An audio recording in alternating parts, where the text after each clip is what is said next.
আজ সকালে রাজধানীর ল্যাবরেটরি স্কুল অ্যান্ড কলেজ কেন্দ্রের সামনে অপেক্ষা করছিল অনেকেরই কৌতূহল দৃষ্টি একটি মেয়ের জন্য। সেই মেয়েটি আনিসা আরিফা। কয়েকদিন আগে বাংলা প্রথম পত্র পরীক্ষায় অংশ নিতে না পারায় তিনি কেঁদে ফেলেছিলেন কেন্দ্রে দাঁড়িয়ে।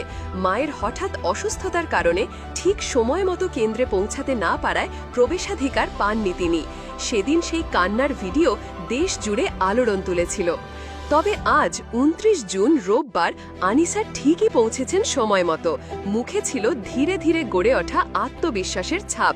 সবার নজর এড়িয়েও যেন ছিল না কিছুই। সকাল ৯:৫৫ পরীক্ষা কেন্দ্রে প্রবেশ করেন তিনি। হাতে পরীক্ষার প্রবেশপত্র, চোখে চিন্তা ভাবনার রেখা। সকাল ১০টা থেকে শুরু হয় বাংলা দ্বিতীয় পত্র পরীক্ষা। বেলা ১:১। পরীক্ষা শেষে গেট দিয়ে বেরিয়ে এলেন আনিসা।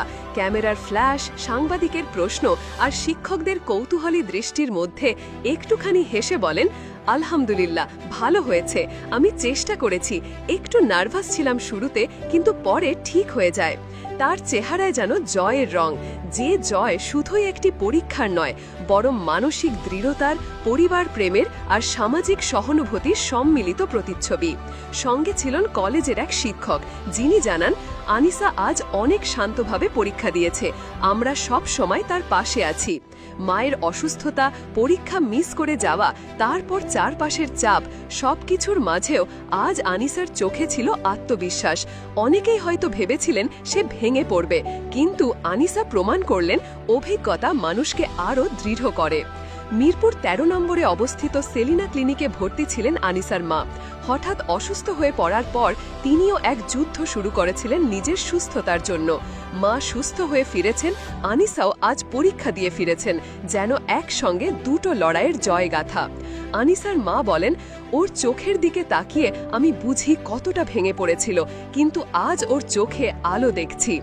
এই আলো শুধু আনিসার নয়, সকল মা বাবার, যাদের সন্তানের জন্য রাত জেগে প্রার্থনা করা হয়। সেদিন আনিসার কান্নার ভিডিও ছড়িয়ে পড়েছিল ফেসবুক, ইনস্টাগ্রাম থেকে ইউটিউব পর্যন্ত। বহু মানুষ শেয়ার করে লিখেছিলেন, এমন পরিস্থিতিতে একটু মানবিক হওয়া কি যেত না? আবার কেউ লিখেছিলেন, যদি আনিসা আমাদের সন্তান হতো। সেই প্রচারণার ফলেই হয়তো শিক্ষা উপদেষ্টা, বোর্ডের চেয়ারম্যান, এমনকি শিক্ষা মন্ত্রণালয় পর্যন্ত বিষয়টি বিবেচনায় নেয়। জানা যায়, প্রয়োজন হলে আনিসার বিষয়ে মানবিক সিদ্ধান্ত নেওয়া হবে। আজকের এই অংশগ্রহণ তারই এক ছোট জয়।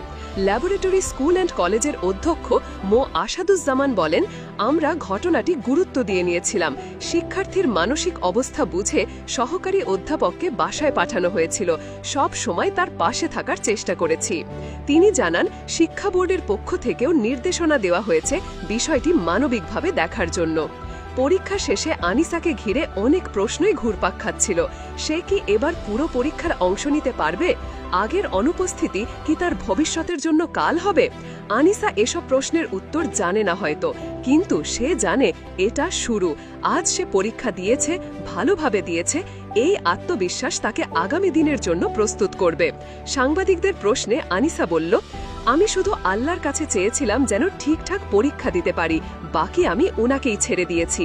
আজকের দিনটি শুধু একটি পরীক্ষার দিন নয়, এটি ছিল সহানুভূতি, সাহস ও সামাজিক সংহতির দিন।